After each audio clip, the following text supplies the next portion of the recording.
Aphorism 29.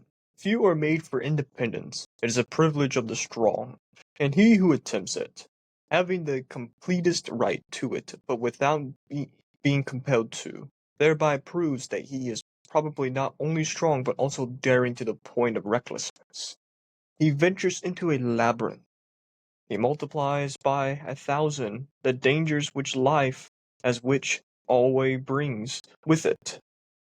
The smallest of which is that no one can behold how and where he goes astray, is cut off from others, and is torn to limbs, pieces to pieces, by some cave minotaur of conscience.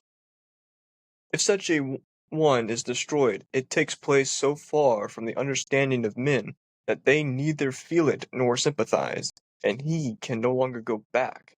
He can no longer go back, even to the pity of men. Aphorism 30. Our supreme insights must and should sound like follies, in certain cases like crimes, when they come impermissibly the ears of those who are not predisposed and predestined for them. The esoteric and the exoteric, as philosophers formerly distinguished them, among the Indians as among the Greeks, Persians, and Muslims, in short, wherever one believed in an order of rank and not in inequality and equal rights, differ one from one another, not so much in that exoteric stands outside and sees, evaluates, measures, judge from the outside, they from the inside. What is more essential is that this class sees things from below, but the esoteric sees them from above. There are heights of the soul seen from which even tragedy ceases to be tragic, and taking all the woe of the world together, who could venture to assert that the sight of it would have to seduce and compel us to pity, and thus to a doubling of that woe? What serves the higher type of man as food or refreshment must, too, to a very extent, and inferior people will be this poison. The virtues of the common man would perhaps indicate vice and weakness in a philosopher. It may be possible that if a lofty type of man degenerated and perished, he would only thus acquire qualities on those account it would prove necessary in lower world, into which he had sunk henceforth to venerate him as a saint. There are books which possess an opposite value for soul and health, depending on whether the lower soul, the lower vitality, or the higher and more powerful avails itself of them. In the former case they are dangerous, indiscreet books, which produces dissolution. In the latter they are herald calls challenging and the most courageous to their courage. Books for everybody are always malodorous books. The smell of pity people clings to them. Where the people eat and drink, even where it worships, there is usually a sink. One should not go into churches if one wants to breathe pure air. Aphorism 31. In our youthful years we respect and despise without that art of nuance which constitutes the best thing we gain from life. And as it is only fair, we have to pay dearly for having assailed men and things with yes and no in such a fashion.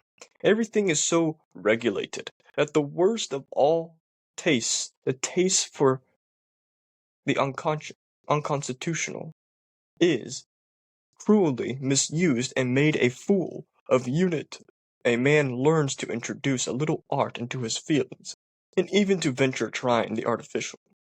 A genuine artist of life do. The anger and reverence characteristic of youth seem to allow themselves no peace until they have falsified men and things in such a way that they can vent themselves on them.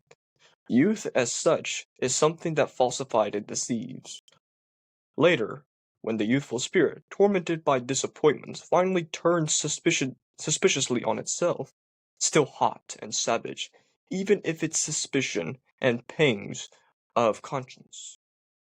How angry it is with itself now, how it impatiently rids itself, how it takes revenge for its long disillusion. And it is had if it had been blinded itself deliberately. During this transition, one punishes oneself by distrusting one's feelings. One tortures one's enthusiasm with doubts. Indeed, one feels that even a good conscience is a danger, as though a good conscience were a screening of oneself and a sign that one's subtler honesty had grown weary. And above all, the one takes sides on principle against youth. A decade later, one grabs that all this too was still youth. Welcome, everyone, to this episode of reading and analysis of Beyond Good and Evil. Today is simple and forward depending on the section. One example with Aphorism 29: few are made for independence. It is a privilege of the strong. Nietzsche uses nuance every time in every aphorism, where people think, oh, so independence, so everything according to law.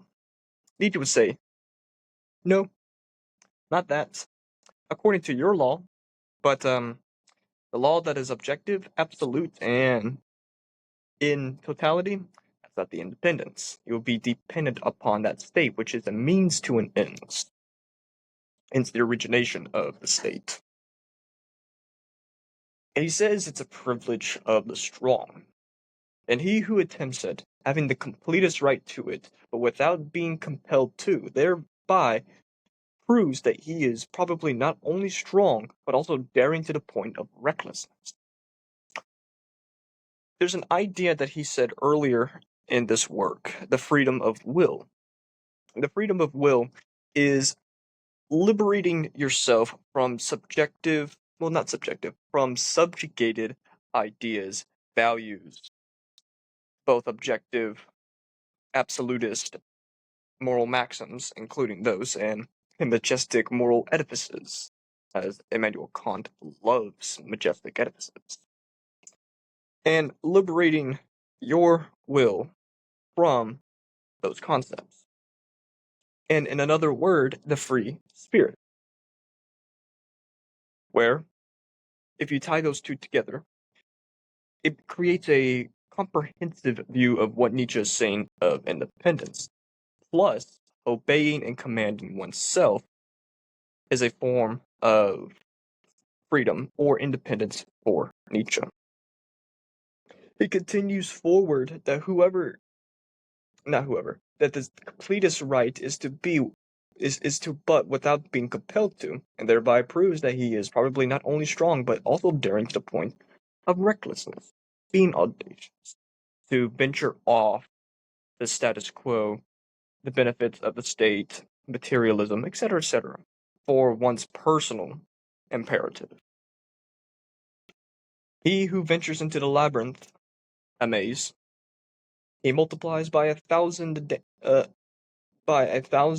the dangers which life has such already brings with it, at the smallest of which is that no one can behold how and where he goes astray, is cut off from others, and it is torn to pieces limb by some cave minotaur of conscience. Minotaur, half man, half, oh, here we go again, half this, half that. Because satyrs are half goats and half men, or man. Minotaurs have bull and half man. So while he's venturing off to the maze of life, he correlates life with this labyrinth. But while he's venturing off, he creates a multiplicity of dangers, thousands of dangers for himself, which life, as such, already brings to the table. But this individual, this free spirit, and the person with the freedom of will is realizing that this is not the smallest of wish that can somehow people behold how and where he goes astray. But the individual who's free, or has, I'm broadly saying, free will, not the spiritual and fictional free will, which he re- refutes, the free will of liberating oneself, is realizing the thousands of dangers of life that were manifested and intrinsic to it. But the smallest of people, aka the mediocre, the lowly, the plebeians, of which they cannot behold how and why he goes astray. Why are you doing that?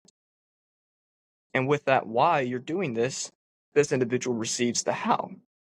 The how is not justifying with physical rational evidence, but with physical actions of his how in the why of life.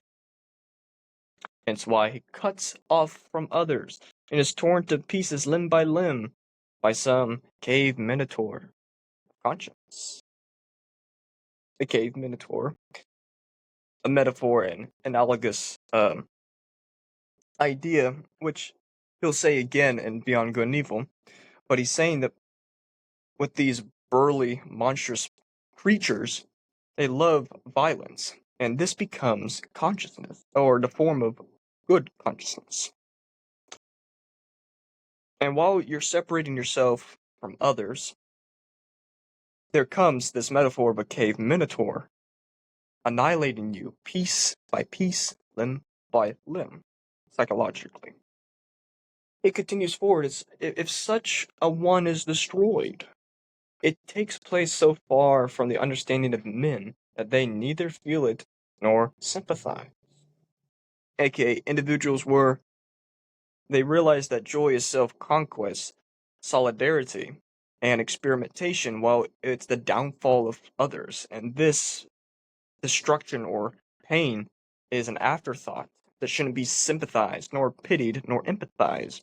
For the individual that is strong in spirit, he realizes it's an afterthought, shrugs the shoulders, and realizes, I can forget all of this. Every catastrophe, every misdeed, and while not pondering my enemies. So they're afterthoughts. He goes forward saying, and he can no longer go back. He can no longer go back, even to the pity of men. Forward and explicit, and to a degree nuanced. Ooh, the pitying of men. He associates pity with Christianity, saying that Christianity is the religion of pity, while including bad conscience. Bad conscience is guilt. And he'll say this guilt in this next aphorism, Aphorism 30.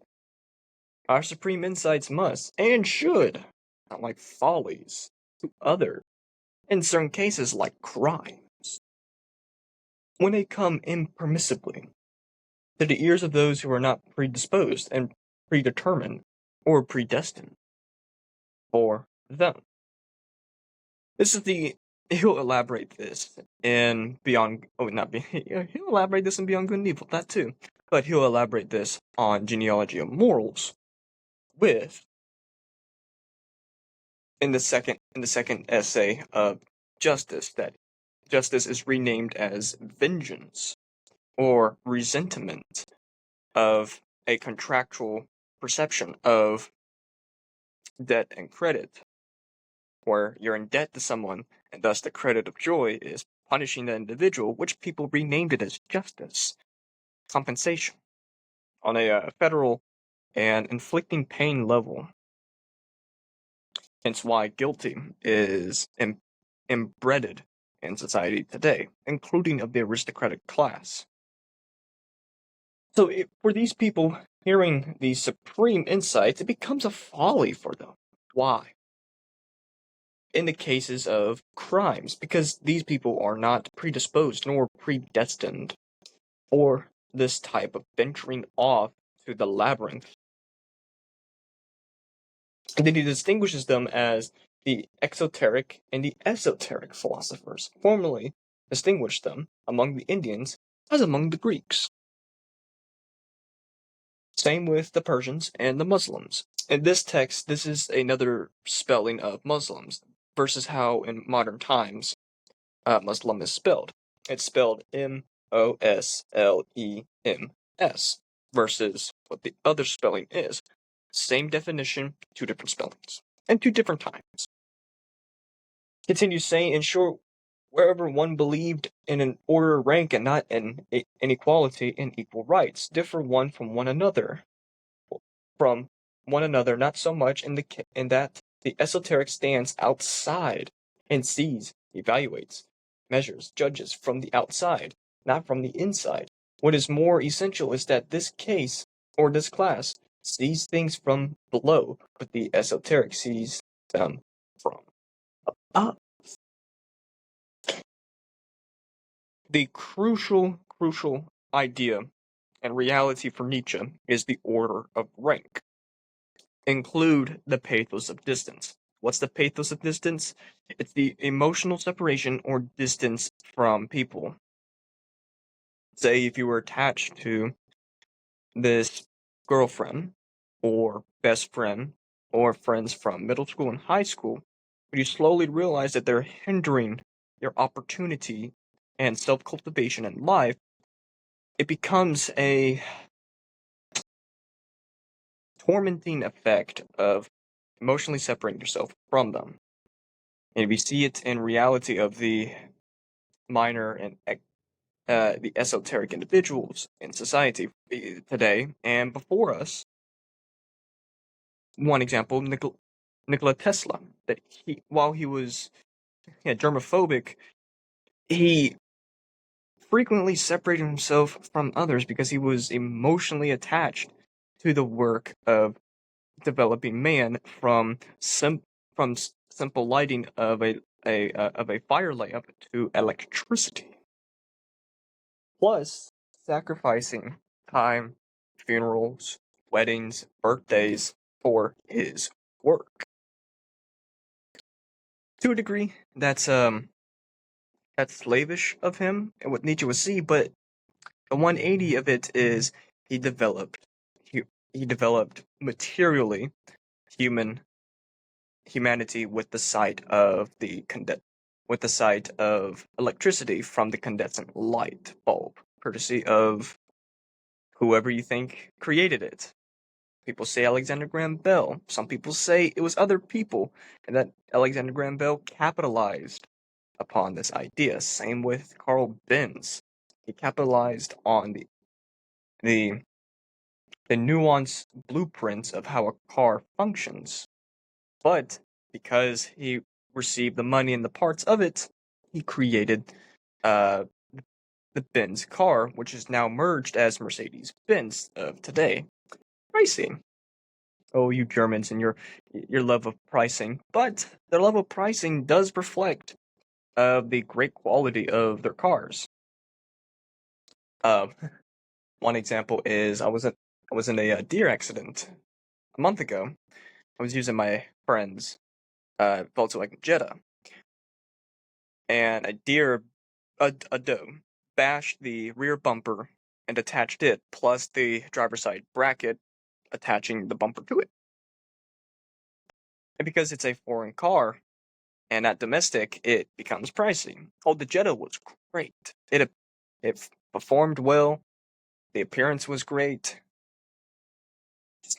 The pricing of a bumper and a bracket is not $100 to $200, but jack up the price and you think of it yourself, it surpasses $200. Partial branching off of what Nietzsche is saying, but it's relevant to how that these esoteric and exoteric, he's distinguishing the two, that they stand outside and see, evaluate, measure, judge from the outside, not from the inside. What is more essential is that this class sees things from below, while the esoteric sees things from above, including the order of rank. The esoteric sees the order of rank as necessary. Yes, it's parasitical. Why is it parasitical? Because the noble handful of aristocrats in Nietzsche's uh, aristocratic radicalism and his elitism, which I love, realizes that life is unequal, and that there's zero equal rights among individuals, where the pre-established morals and constitutions became the norm of equality and equal rights. So from these passages, he's ridiculing every political party among his time and after his time that evolved in this embryonic baby stage to what we see today in modern politics. Political or not, he sees um, pluralistically and not at a populist stance where it's black and white, but there's shades of gray in between these two colors. But he's saying that the exoteric love to see, judge, measure, and evaluate people from the outside, aka blame and condemn others, while not questioning and evaluating themselves. Hmm. But this class sees everything from below, while the esoteric sees everything from above. That's a crucial distinction. That's a crucial distinction. Can I not pronounce this word? Crucial distinction.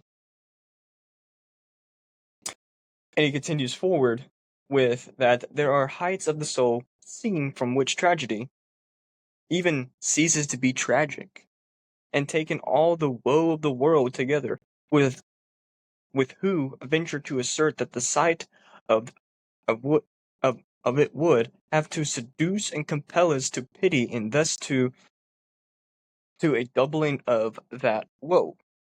What second I'll be drinking? Well, drinking this water, I'll be thinking of what he's saying.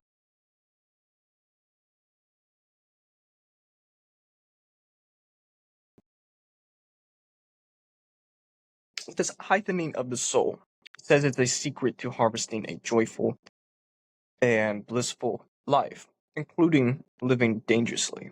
Build your towns and cities on the slopes of Mount Vesuvius, let's say, metaphorically, but it's true.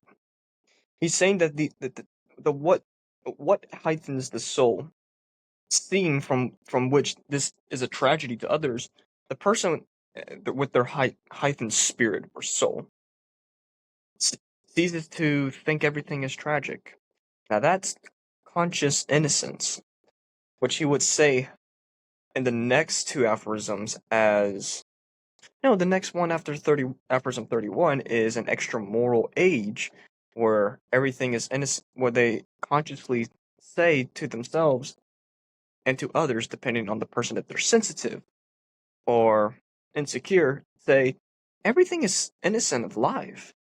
Or it would be the other opposite with the moral age, where everything should be guilty, consciously guilty, versus the pre-moral age, where the unconscious innocence was the instincts.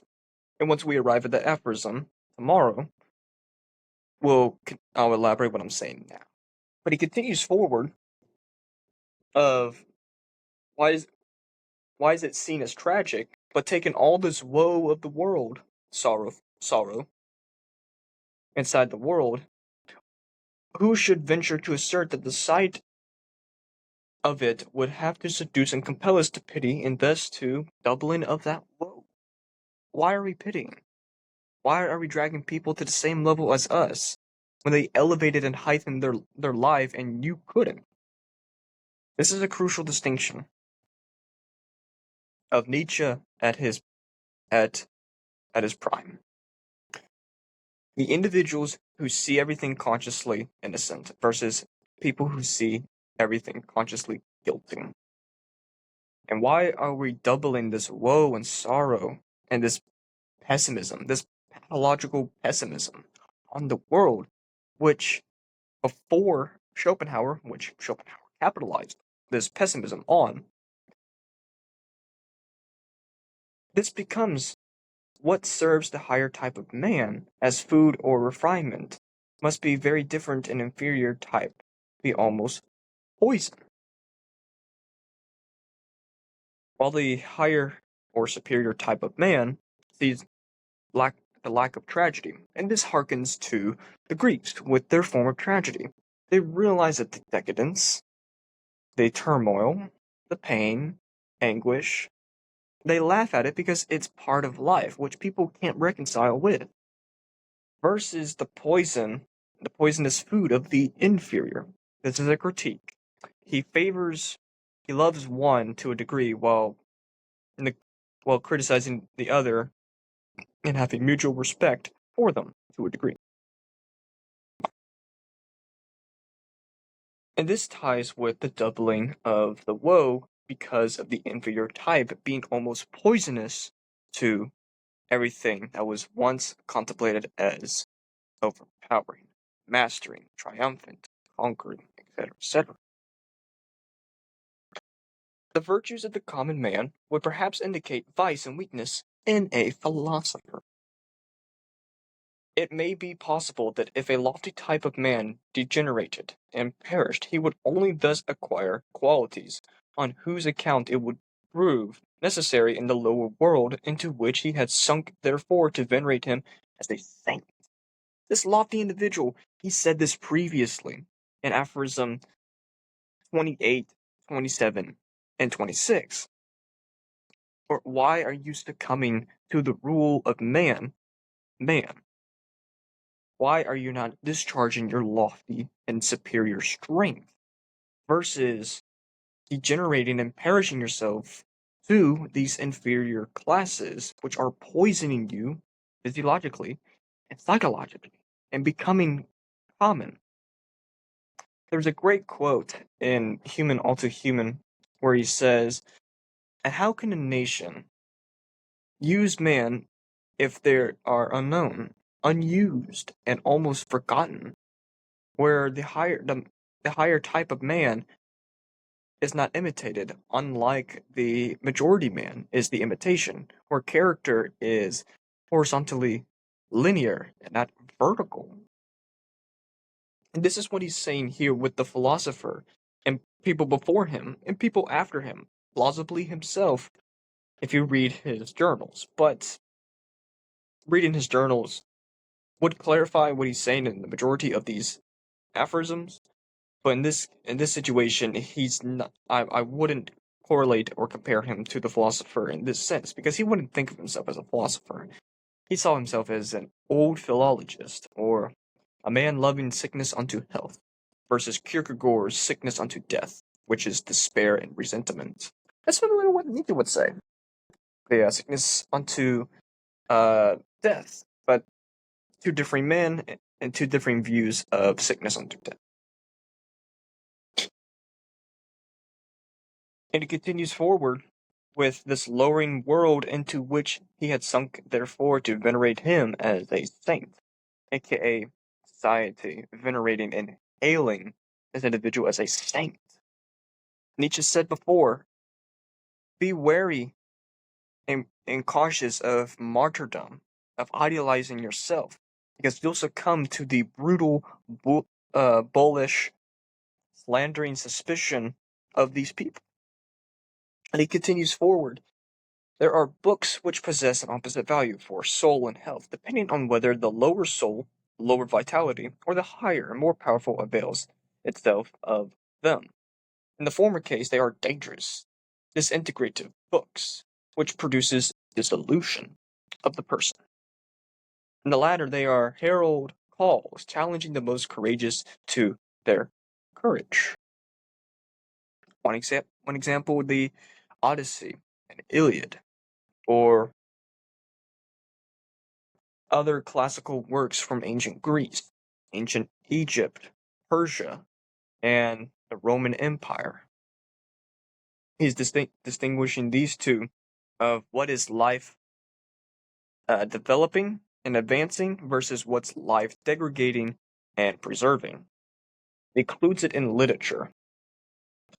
He'll selfishly say in his autobiography that Zarathustra is the positive portion of my philosophy, but it's the healthy portion too, while everything after becomes the negative portion and unhealthy for those who can't bear what I would say.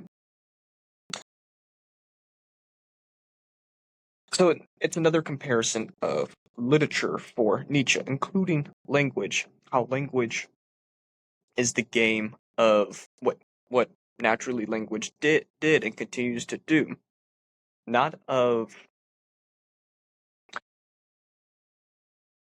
well, how would I say? In the state of affairs is the afterthought of a nation with the language game is the afterthought because the primary thought is the self glorification of a nation correlate to what we see today in every individual with with their language, not not multilingual languages, but the double speak, as George Orwell would say. Books for everybody are always malodorous books, the smell of pity. People cling to them, where people eat and drink, even where it worships. There is usually a stink. One should not go into churches if one wants to breathe pure air. Not self-explanatory, but self-describing of that their food, their drink, their worship, and I their ideas slash texts of history has the smell of carrion or a dying corpse. As stink. One should not go into churches if one wants to breathe pure air. Self-describing. And forward. Continues forward in 31, Aphorism 31, saying, "In our youthful years we respect and despise without that art of nuance which constitutes the best thing we gain from life. And as is only fair, we have to pay dearly for having assailed men and things with yes and no in such a fashion." This correlates with the yes and no of the artistic expression and point of view of yes, I love this. This is great. This will help me versus no, I don't want this. I am a preacher of death. I'm a despiser of body. I do not want this. This become a fashion among his time and and before his time and after his time.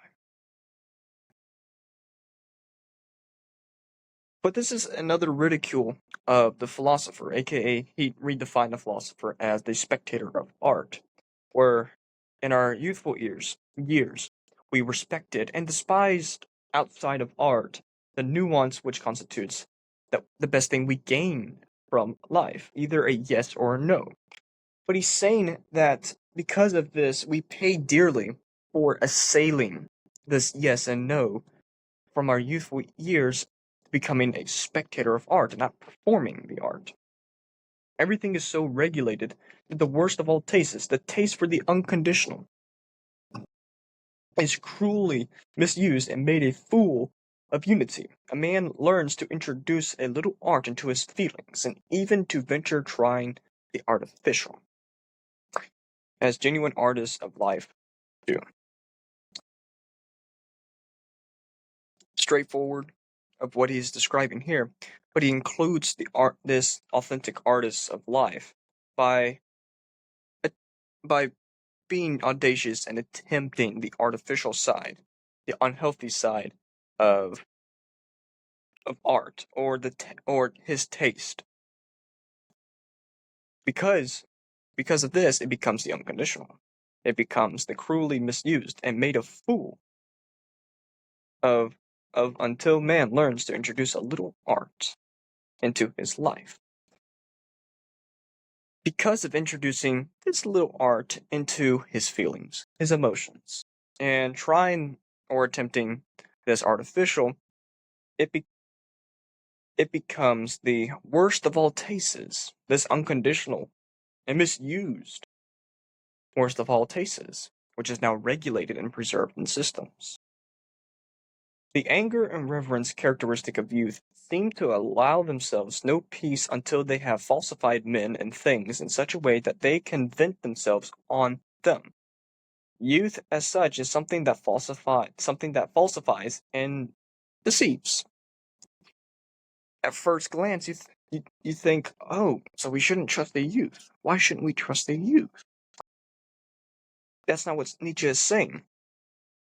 These youthful, vibrant individuals have become falsified and deceived because they're the odd one out, or he would say in the use and disuse, or the use and abuse of history, another work of his.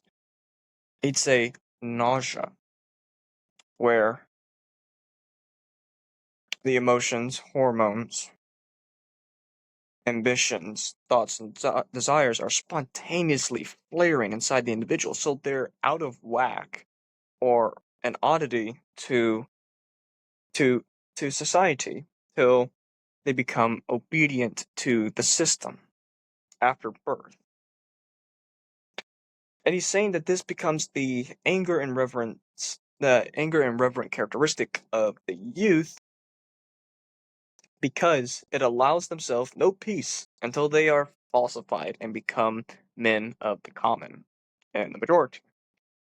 Later, when the youthful soul, tormented by disappointments, finally turns sufficiently on itself. It would say in Genealogy of Morals, this is the internalization of man, aka having this guilt or sin circulating in you, and that to alleviate this guilt or sin, you pray, you have penance to a reverent deity, still hot and savage, even in its suspicion and pangs of conscience.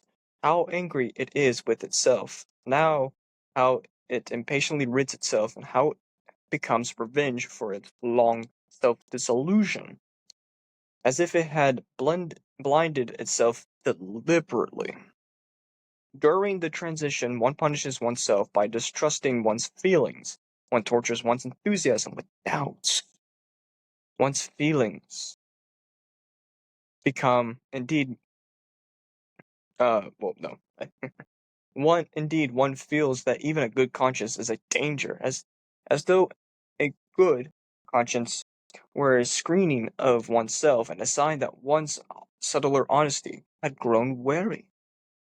And above all, one takes sides on principle against the youth. A decade later, and one grasps that all this too was still youth. As I said earlier in Genealogy of Morals, he would elaborate upon this idea of the internalization of man, where every singular instinct targets, demolishes, and decimates the defenses of the person of the authentic person inside themselves to purify the soul. As he said in this, the of disappointments, doubts of one's feelings, while continuing forward,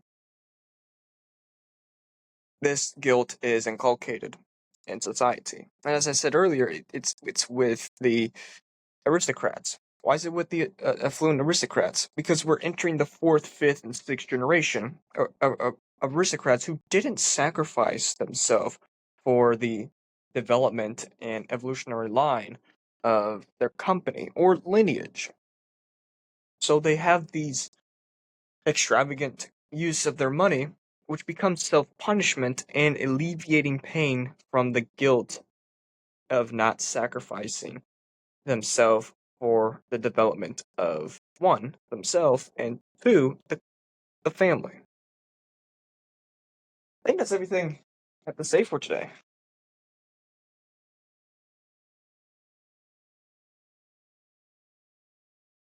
No? As ah, the good conscience. Good conscience to Nietzsche is self-commanding, self-overcoming, obeying and commanding oneself. Whilst